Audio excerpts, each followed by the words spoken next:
오늘의 주요 뉴스입니다. 연일 초겨울 추위가 이어지고 있는데도 가을 모기는 여전히 기승을 부리고 있습니다. 올해 늦더위가 이어진 데다 강수량도 많아 모기수 자체가 늘었고 웅덩이나 지하 구조물에서 일부 개체가 살아남은 것으로 보입니다. 국내 연구진이 화재 경보기의 잦은 오작동을 줄여줄 지능형 화재 감지 기술을 개발했습니다. 공기 중에 분사된 스프레이 입자가 빛을 반사하는 패턴을 분석해 화재 여부를 정확히 파악하고 대략적인 화재 원인까지 구분할 수 있습니다. 트럼프 전 대통령이 재집권에 성공하면서 인공지능이나 암호화폐 등 테크 분야 규제가 완화될 것이라는 기대감이 높아졌습니다. 한국 과학기술 인재 유출이 가속화될 수 있고 전 세계에 닥친 기후변화에 대한 전망은 더욱 어두워졌습니다. 미 캘리포니아주 로스앤젤레스 일대에 국지성 돌풍으로 인한 산불이 확산하고 있습니다. 지난 6일에 시작된 불은 24시간도 안 돼 여의도 면적의 13배 규모를 태웠는데 인근 주민 만여 명에게 대피령이 내려졌습니다.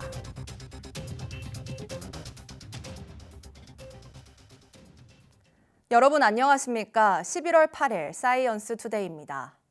절기 입동인 어제 서울은 체감온도가 영하권으로 내려가고 첫 얼음이 관측되는 등 추위가 절정에 달했습니다. 이런 날씨에도 불청객 가을 모기의 활동은 이어지고 있습니다. 김민경 기자의 보도입니다. 겨울의 문턱을 알리는 절기 입동. 동이 트기 전부터 출근길에 나선 시민들은 겉옷을 파고드는 찬 공기에 몸을 움츠리며 발걸음을 재촉합니다. 입동이라고 들었는데 그래서 추울 줄 알고 옷을 따뜻하게 입고 나왔는데도 추위가 옷을 뚫고 들어오는 것 같이 느껴져가지고 네, 지금 몸이 되게 벌벌 떨릴 정도로 너무 추운데요. 이렇게 추워질 줄 모르고 자켓을 입고 나왔어요. 패딩을 좀 챙겨 입어야 될 것 같습니다. 사흘 내내 내림세를 보인 서울의 아침 기온은 1.6도로 또다시 올가을 최저 기온을 경신했습니다. 찬바람에 체감 온도는 영하 1.2도까지 내려가며 처음으로 영하권을 기록했습니다. 대관령 기온이 전국에서 가장 낮은 영하 4.7도까지 떨어졌고 파주 영하 3.6도, 거창 영하 2.4도, 천안 영하 1.8도, 대구 1.6도, 광주 3.7도 등 전국 대부분 지역 기온이 올가을 들어 가장 낮았습니다. 특히 서울은 그제 첫서리가 내린 데 이어 어제 첫 얼음이 관측됐습니다. 대전, 대구에서도 첫 얼음이 관측됐고 광주에는 첫 서리가, 특히 대구에는 얼음과 서리가 함께 나타났습니다. 찬 공기가 일부 남아있는 가운데 고기압의 영향을 조금 더 받다 보니 바람이 약화되고 아침 시간대에 약한 바람에 의한 복사 냉각이 더해지면서 기온이 더 떨어졌습니다. 그래서 5일, 6일, 7일로 갈수록 기온이 조금씩 더 떨어진 형태를 보였고 불과 엿새 전 서울 한낮 기온이 25도를 넘었던 때와 비교하면 20도 이상 뚝 떨어졌는데도 가을 모기는 여전히 기승입니다. 집 안으로 침투하거나 웅덩이 등에 있던 개체들이 살아남은 겁니다. 소셜미디어, SNS에는 모기 때문에 밤잠을 설쳤다는 등 불편을 토로하는 글이 적지 않습니다. 실외에서는 13도 밑으로 내려가면 활동을 못하기 때문에 보기는 어렵지만 지하 구조물에 들어가 있기 때문에 비교적 외부보다는 온도가 좀 높은 편이죠. 흡혈할 경우가 필요하게 되면은 이제 계단이나 엘리베이터 타고 그 사람 사는 거주지로 옮기죠. 오늘 아침은 서울 4도로 출발해 춥겠지만 낮부터 점차 기온이 오르며 풀리겠습니다. 주말에는 오히려 평년보다 4에서 5도 높은 날씨로 되돌아갈 전망입니다. YTN 김민경입니다. 아침 기온이 영하까지 떨어지는 등 날씨가 갑자기 추워지자 질병관리청이 한랭 질환을 주의해달라고 당부했습니다. 한랭 질환은 저체온증이나 동상, 동창 등을 말하는데 심하면 사망으로 이어질 수도 있습니다. 지난 겨울 질병청 감시체계에 잡힌 한랭 질환자는 400명으로 이 가운데 12명이 목숨을 잃었습니다. 환자 가운데는 저체온증이 79.5%로 대다수를 차지했고 연령별로는 65세 이상 노년층이 51.5%였습니다. 질병청은 올겨울 외출 전 반드시 날씨 정보를 확인하고 한파에는 가급적 외출을 줄여달라고 강조했습니다. 지난 3일 폭발해 70여 명의 사상자를 낳은 인도네시아 동부 소순다 열도 화산이 다시 분화했습니다. 인도네시아 당국은 어제 오전 르워토비 라키라키 화산이 다시 폭발해 5km 상공까지 화산재를 내뿜었고 1km 밖까지 용암이 흘러내렸다고 밝혔습니다. 또 화산재가 서로 마찰을 일으켜 발생하는 화산 번개도 목격된 것으로 전해졌습니다. 다만 주민들이 대피한 상태여서 이번 폭발에 따른 인명피해는 보고되지 않았습니다. 르워토비 라키라키 화산은 지난 3일에도 분화해 9명이 숨지고 60여 명이 다쳤으며 주택 2천여 채가 파손됐습니다. 인도네시아 당국은 인근 4개 공항을 폐쇄하고 화산 인근에 사는 주민 약 16,000명을 영구 이주시키기로 했습니다. 불의 고리로 불리는 환태평양 조산대에 있는 인도네시아에는 활화산만 120여 개에 이르며 르워토비 라키라키 화산은 지난해 말 20년 만에 처음으로 폭발한 뒤 분화가 계속되고 있습니다. 미국 캘리포니아주 일대에선 악마의 바람으로 불리는 국지성 돌풍으로 인한 산불이 이틀째 확산하고 있습니다. 소방당국의 총력 진화에도 불길이 쉽사리 잡히지 않아 주민 만여 명에게 대피령이 내려졌습니다. 김지영 기자가 보도합니다. 시뻘건 불길 속에 뼈대만 남은 건물이 힘없이 주저앉습니다. 캘리포니아주에서 산불이 난 곳은 LA 카운티와 벤투라 카운티 두 곳. 특히 벤투라 카운티 캐머릴로 인근서 발생한 산불은 강풍을 타고 대형 산불로 번졌습니다. 무서운 기세의 산불은 순식간에 여의도 면적의 13배 규모를 집어삼켰습니다. 소방당국이 1000여 명의 인력과 헬기를 투입해 진화를 시도했지만 불길은 쉽게 잡히지 않았습니다. Bushes are burning, grass is burning, hedgerows are burning, agricultural fields are burning, and structures are burning. This fire is moving dangerously fast. 이 일대 주택 등 건물 1000여 채가 위협받으면서 인근 주민들에게 대피령이 내려졌습니다. There's a lot of homes that have burned. This neighborhood right here, there's probably like 5 or 6 really nice houses. The roof's collapsing on this one. Sad to see. 아직 정확한 발화 원인은 파악되지 않은 가운데 AP통신은 이 지역에 악명 높은 센타에나 바람이 불면서 산불에 취약한 상태라고 전했습니다. 센타에나 강풍은 시에라 네바다 산맥에서 캘리포니아주 해안으로 부는 건조한 바람으로 허리케인급 속도의 방향을 예측하기 어려워 악마의 바람으로 불립니다. 미국 기상청은 적색경보를 발령했고 인근 지역에서도 강풍에 유의하라고 경고했습니다. 이 밖에 120년 만에 극심한 가뭄에 시달리는 뉴저지주에서도 산불이 발생하는 등 미국 곳곳이 가을 산불로 고통받고 있습니다. YTN 김지영입니다. 잦은 오작동 때문에 화재 감지기를 꺼놓고 있다가 큰 화재로 이어지는 경우가 있는데요. 국내 연구진이 불이 나지 않았을 때 발생하는 오경보를 줄일 수 있는 지능형 화재 감지 기술을 개발했습니다. 임늘솔 기자가 보도합니다. 지난 8월 부천의 한 호텔. 시뻘건 불길이 창문을 뚫고 나옵니다. 불이 난 직후 경보가 울렸지만 호텔 직원은 오작동이라고 판단하고 화재 경보기를 끄면서 피해를 키웠습니다. 화재 경보기는 감지 설비 시설의 노후화, 환경적 요인, 감지기 센서 오류 등으로 인해 오작동하는 경우가 많습니다.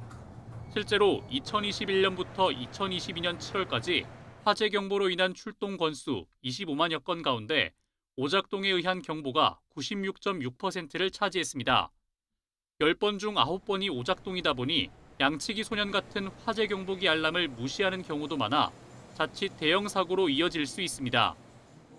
국내 연구진이 빛의 파장에 따라 달라지는 입자를 측정해 불이 났을 때와 나지 않은 상황을 정확히 구분하는 오경보 방지용 인공지능 센서를 개발했습니다.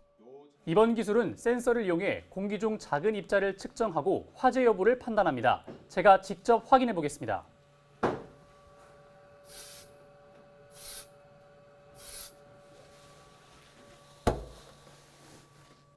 공중에 스프레이를 뿌리자 인공지능 학습 데이터를 활용해 감지기에서 입자를 측정한 뒤 불이 나지 않은 것으로 인식했습니다.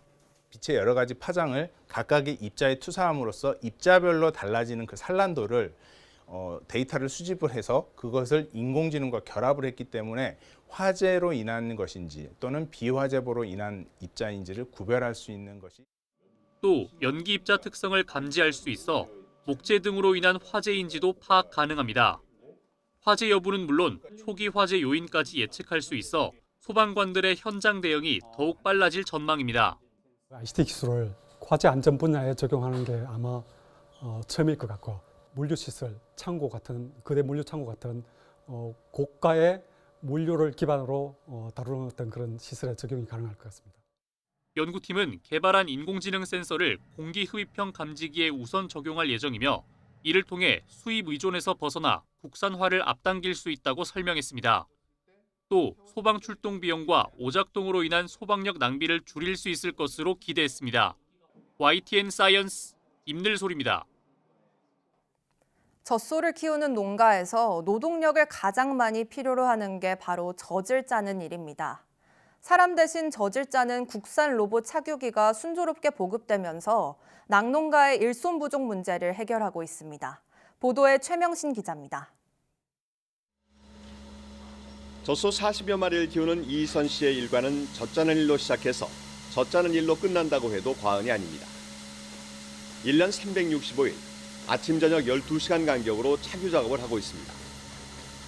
낙농가엔 숙명 같은 일이지만 사실 힘에 부칠 때가 많습니다. 거의 90% 이상을 이제 착유를 하면서 활용하는 것 같아요. 그리고 나머지는 단순 작업이라 그냥 소들 상태만 확인하고 소밥 주고 그러는 정도라서. 젖소가 착유실로 들어싸 로봇팔이 소의 유두를 탐지해 착유관을 끼웁니다. 센서를 통해 착유 시간이 된 개체를 인식하고 사료를 먹는 동안 로봇팔이 젖을 짜는 시스템입니다. 농촌진흥청이 개발한 국산 로봇 착유기로 유두와 착유컵 소독은 물론 유성분까지 분석해줍니다. 일반 착유했을 때는 아침 저녁으로 정해진 시간에 착유를 해야 했던 부분인데 지금 현재 로봇 착유기가 24시간 돌아가니까 제가 시간적 제약에서 많이 해방이 됐고요.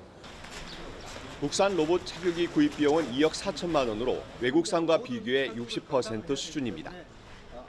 로봇 착유기 한 대가 젖소 50마리가량을 관리할 수 있어서 연간 1,700만 원 정도의 비용 절감이 기대됩니다. 그 50마리를 기준으로 할 때 국산 로봇 착유기를 사용을 하면 구매 비용이라든지 유지 비용을 제외하고도 착유 비용을 연간 한 40%, 그러니까 한 1,700만 원 정도 절감할 수 있습니다. 현재 국내에 보급된 국산 로봇 착유기는 14대. 농진청은 농협과 농식품부 등 관계기관과 연계해 보급을 확대해 나가기로 했습니다. 또 착유기를 통해 수집한 데이터를 젖소 계량과 급이랑 관리 기술 개발에 활용할 계획입니다. YTN 최명신입니다.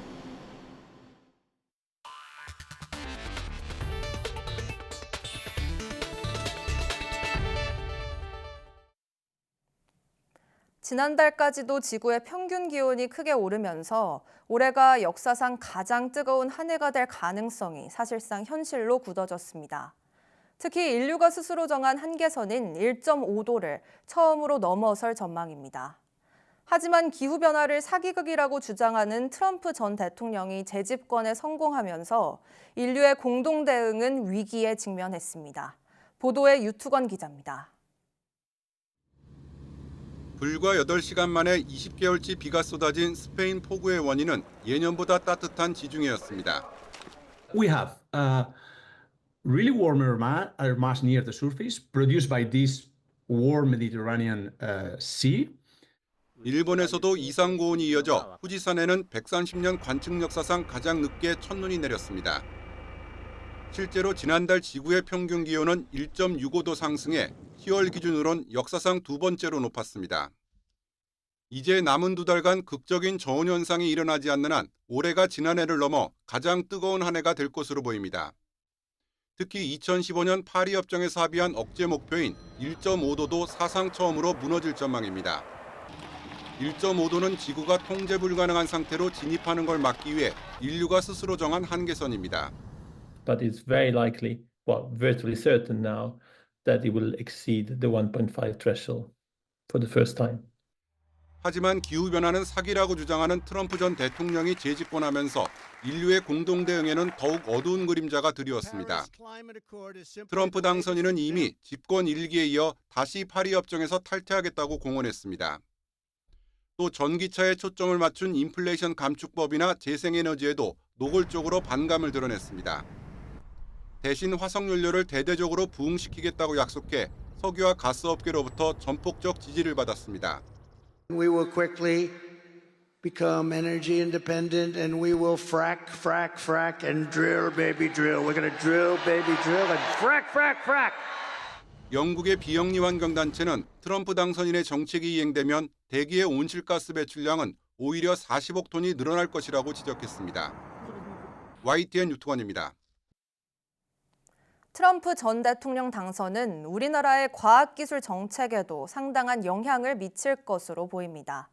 인공지능, 우주, 암호화폐를 핵심 육성 대상으로 지목했는데 이에 대한 규제도 대폭 없앨 것으로 보입니다. 이민자의 적대적인 트럼프지만 우리나라 과학 인재 유출은 여전할 거란 전망입니다. 장하영 기자입니다. 2기 트럼프 행정부의 킹메이커로 등극한 일론 머스크는 지난해 AI 정상회의에서 정부가 뭘 해야 할지도 모르면서 규제에 나설 수 있다고 바이든 정부를 저격했습니다. We start with insight. I think there's a lot of concern among people in the AI field that the government will sort of jump the gun on rules before knowing what to do. So there's at least a third-party referee, an independent referee.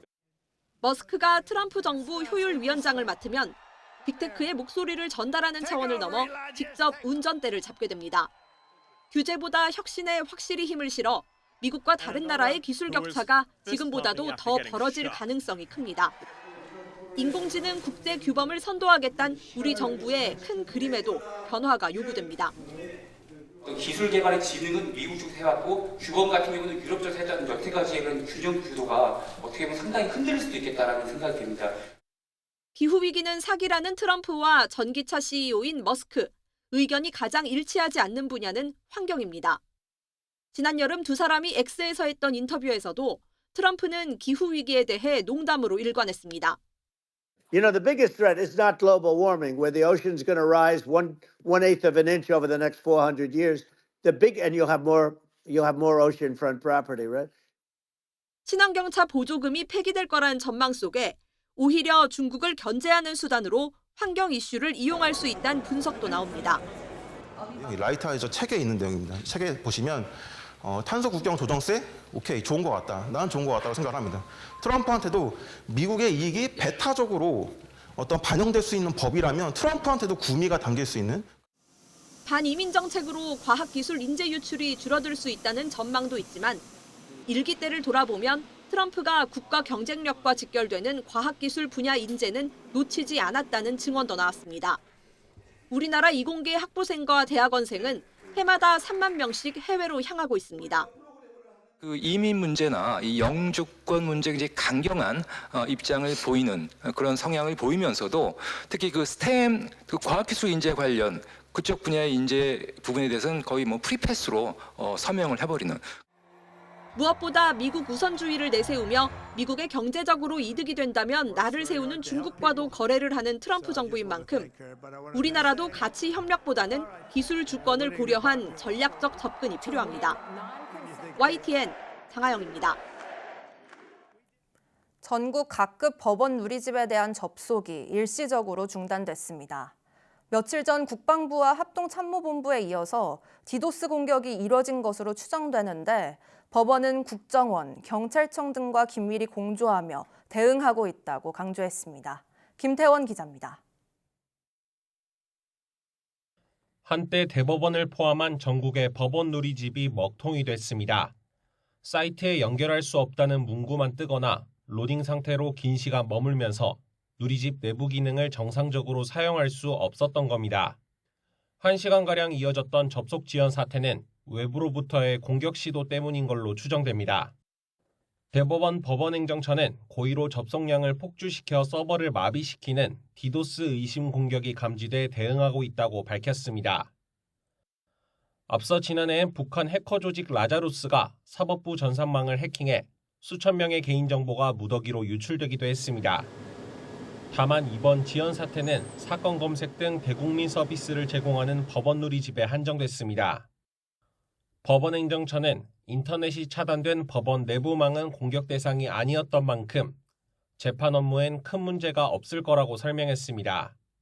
며칠 전엔 국방부와 합참, 환경부와 행정안전부 산하기관 누리집 등이 디도스 공격을 받고 접속이 중단됐는데 정부는 칠러 성향 해킹 그룹의 소행으로 보고 있습니다.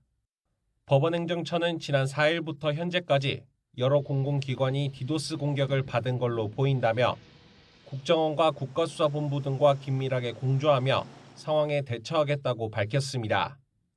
YTN 김태환입니다.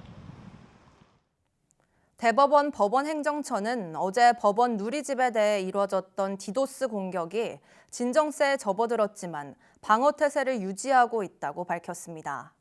법원행정처 관계자는 현재 디도스 공격은 잦아든 것으로 보이지만 수사나 조사기관에서 공격자를 찾아내기 전까지는 공격이 완전히 차단됐다거나 방어가 완료됐다고 답하기 어렵다며 이같이 말했습니다. 법원행정처는 국가정보원과 국가수사본부 등과 협력해 디도스 공격 주체를 찾고 있습니다. 수원지법 여주지원은 SK하이닉스의 반도체 기술을 빼돌린 혐의로 재판에 넘겨진 30대 중국인 여성 A씨에게 징역 1년 6개월과 벌금 2천만 원을 선고했습니다. 재판부는 A씨가 하이닉스 중국 상해지사에서 문서로 출력한 반도체 기술은 지난 2022년 지정된 국가 핵심 기술이라고 강조했습니다. 그러면서 퇴사 직전에 자료를 다량 출력하고 곧장 중국 화웨이에 취업한 점을 고려하면 기술 유출 목적이었다는 점을 합리적으로 의심할 수 있지만 유출한 기술이 실제 활용됐는지는 불분명하다며 양형 이유를 밝혔습니다. 지난 2013년 SK하이닉스에 입사한 A씨는 A4 용지 4,000장 분량에 달하는 반도체 공정 문제 해결책과 관련한 자료를 출력해 외부로 빼돌린 것으로 조사됐습니다. 상급 종합병원을 중증 환자 진료 중심으로 재편하는 사업에 의료기관 13곳이 추가됐습니다. 박민수 보건복지부 2차관은 어제 상급 종합병원 구조전환 지원 사업 3차 선정평가 결과를 공개했습니다.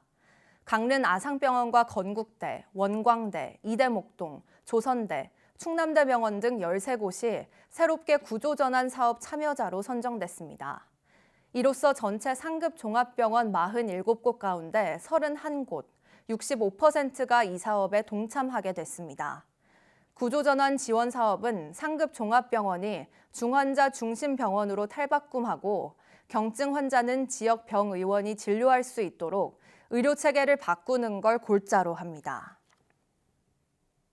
질병관리청은 털 진드기에 물려 감염되는 쯔쯔가무시증 환자가 최근 크게 늘었다며 야외 활동할 때 주의해달라고 당부했습니다. 지난주 쯔쯔가무시증 환자는 새로 459명 보고돼 2주 전 58명 발생과 비교해 8배가량 늘었습니다. 병 매개체인 털 진드기 밀도 역시 3배 넘게 증가한 것으로 조사됐습니다. 3급 전염병인 쯔쯔가무시증은 균을 보유한 털 진드기 유충에 물려 감염되며 물린 자리에 검은 딱지가 생기고 발열과 오한, 발진 등 증상이 나타납니다. 보건당국은 쯔쯔가무시증 감염으로 인한 사망률이 0.2% 정도로 낮지만 증상의 강도가 높다며 풀이 많은 곳에서 활동할 때 진드기에 물리지 않게 조심해달라고 강조했습니다.